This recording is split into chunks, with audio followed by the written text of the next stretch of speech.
मामासाहेब दांडेकरांनी प्रस्तुत केलेली तुकोबऱ्याची गाथा एकदा आम्हाला वाचावी लागेल. लक्ष द्या. अभंगाच्या पहिल्या चरणामध्ये जगद्गुरु सांगतात, पिंड पदावरी दिला आपोली या करी. पिंड या शब्दाचे दोन अर्थ आहेत माईबाप.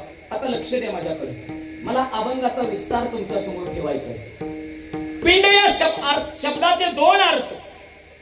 पिंड म्हणजे आमचं शरीर आणि दुसरा अर्थ पिंड म्हणजे वर्ष श्रद्धाला केलेले पिंड. अनेक पदार्थापासून बनवलेले ते पिंड म्हणजे गोळे बनवतो ना आपण. ऐका ऐका, पिंड या शब्दाचे दोन अर्थ. विशिष्ट पदार्थापासून बनवलेला पिंड वेगळा आणि 3.5 हाताचा देह म्हणजे पिंड वेगळा. संत सांगतात की पिंडी ते ब्रह्मांडी. आमच्या 3.5 हाताच्या पिंडामध्ये जे असतं तत्व तेच तत्व ब्रह्मांडामध्ये सुद्धा असतं. लक्ष द्या.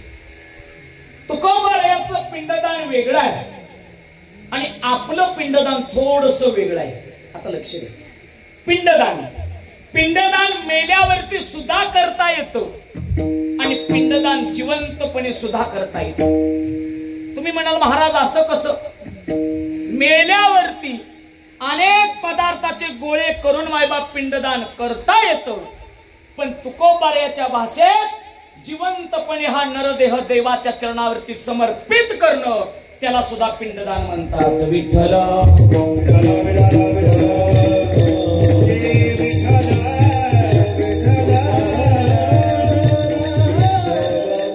आज एका माईचं पिंडदान, एका आईचं वर्षश्रद्ध या ठिकाणी संपन्न होत आहे.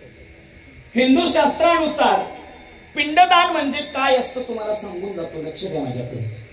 पिंडदान म्हणजे काय असतं, पिंडदान कुणी करावं, का करावं आणि कशासाठी करावं, 3 प्रश्न आहेत. पिंडदान आईचं किंवा बापाचं पिंडदान मुलानं किंवा मुलीनं करावं. कुणी करावं? मुलानं किंवा मुलीनं करावं. बर, पिंडदान करताना जे पिंड आपण बनवत असतो त्या पिंडाचा आकार सुद्धा शास्त्रानुसार बनला पाहिजे. त्या पिंडाचं वजन सुद्धा शास्त्रानुसार झालं पाहिजे. तो पिंड बनवत असताना वापरलं जाणारं गव्हाचं पीठ, तांदळाचं पीठ असेल किंवा जवस असेल, असे विशिष्ट पदार्थ आपण पिंडदानासाठी वापरतो. पण ते पदार्थ सुद्धा शास्त्र सांगतं की स्वकष्टातून शेतात उगवलेले नसावे. कोण सांगतंय? हिंदू शास्त्र सांगते. हे पिंडदान आहे महाराज. मग पिंडदान कधी करावं? आता लक्ष द्या माझ्याकडे. पिंडदान सकाळी करावं का संध्याकाळी करावं? कधी करावं? आपण पिंडदान कधी करतो? नैवेद्य कधी दाखवतो? सकाळी दाखवतो का संध्याकाळी? दुपारी. का करायचं? तर माध्यम काळी पिंडदान करायचं. मग माध्यम काळीच का करायचं? कारण माध्यम काळी पिंडदान करत असताना पितृदेवता आर्यमा तिचं नाव आहे. ती आर्यमा नावाची पितृदेवता त्या माध्यम काळात उपस्थित असते आणि आपण केलेल्या आपल्या पित्रांचं जे दान आहे ती स्वतः आपल्या पित्रांपर्यंत पोहोचवत असते. विठ्ठल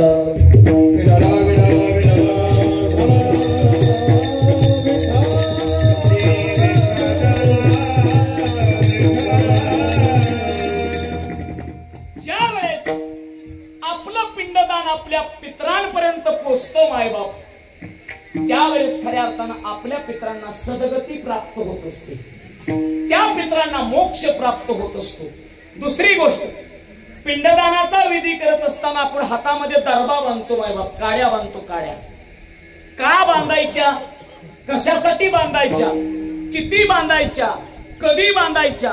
केव्हा सोडायच्या? आणि कुठला मंत्रोपचार करून बांधायच्या आणि कुठला मंत्रोपचार करून सोडायच्या, ह्याचा सुद्धा विधी आहे मायबाप. हातामध्ये ज्या दरबा आपण बांधतो, त्या काड्या आपण बांधतो. आईचं पितृदान असेल तर किती बांधाव्या आणि वडिलाचं असेल तर किती बांधाव्या, याला मर्यादा आहे. लक्ष द्या माझ्याकडे. जर आईचं पितृदान असेल तर 5 काड्या आणि वडिलाचं असेल तर 3 किंवा 5.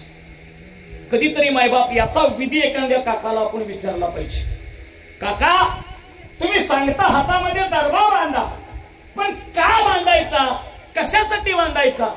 बर, बांधताना कुठं कुठले मंत्र म्हणायचे आणि सोडताना कुठले मंत्र म्हणायचे. लक्ष द्या माझ्याकडे. प्रत्येक मंत्र ठरलेले आहेत माहिती. आणि ते पिंडदान करत असताना खऱ्या अर्थानं तुम्ही सांगता महाराज पिंडदानाचा विधी तुम्ही सांगताय खरं, पण पिंडदानाच्या विधी 2 तास तुमचं कीर्तन कशासाठी. विठ्ठल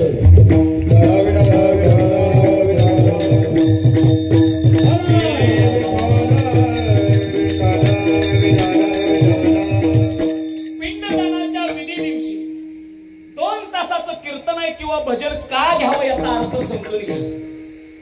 पिंडदान करताना जर एखादा दोष आमच्या मागं लागला, पित्रांच्या मागं आमच्या मागं लागला, तर तो दोष सुद्धा मायबाप केवळ आणि केवळ देवाच्या चिंतनानं ते दोष निघून जातो. आणि देवाचं चिंतन आणि देवाचं भजन याचं माध्यम एकच आहे, त्याचं नाव कीर्तन आहे. ऐकाय म्हणून 2 तासाचं कीर्तन. पण महाराज खरंच पिंडदान केला पाहिजे का हो?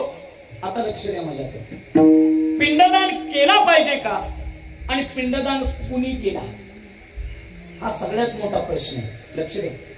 त्रेतायुगामध्ये माझे प्रभू रामचंद्र 14 वर्षासाठी वनवासाला निघाले आणि जाता जाता दशरथ राजाने आपला नरदेहाचा त्याग केला. आता लक्ष द्या. कुणी पिंडदान केलं? दशरथ राजाने आपला नरदेह ठेवला. प्रभू रामचंद्र वनवासाला गेले मायबाप. पण पाठीमाग लक्ष्मण नव्हे तर भरत आणि शत्रुघ्नाने आपल्या दशरथ राजाची चिता पेटवली आणि दशरथ राजाचं पिंडदान सुद्धा मायबाप त्या ठिकाणी 1 वर्षात केलं. ऐका ऐका ऐका. पण तरी सुद्धा पिंडदान करताना पिंडदानाची वेळ चुकली मायबाप. आणि वेळ चुकल्यावरती 14 वर्षानंतर राम अयोध्यात आले आणि अयोध्यात आल्यावरती एकशाच्या माध्यमातून दशरथ राजानं प्रभू रामचंद्राला सांगितलं, रामा परत एकदा तुला तुझ्या वडिलाचा पिंडदान करावा लागेल. मायबाप अयोध्याचा राजा राम आहे. अंगावरती वलकल घातले आणि भिक्षा मागून मायबाप गोळा केलेल्या धान्यातून पिंड बनवले आणि शरयू नदीच्या काठावरती आपल्याच बापाचं पिंडदान प्रभू रामचंद्राने केलं. विठ्ठल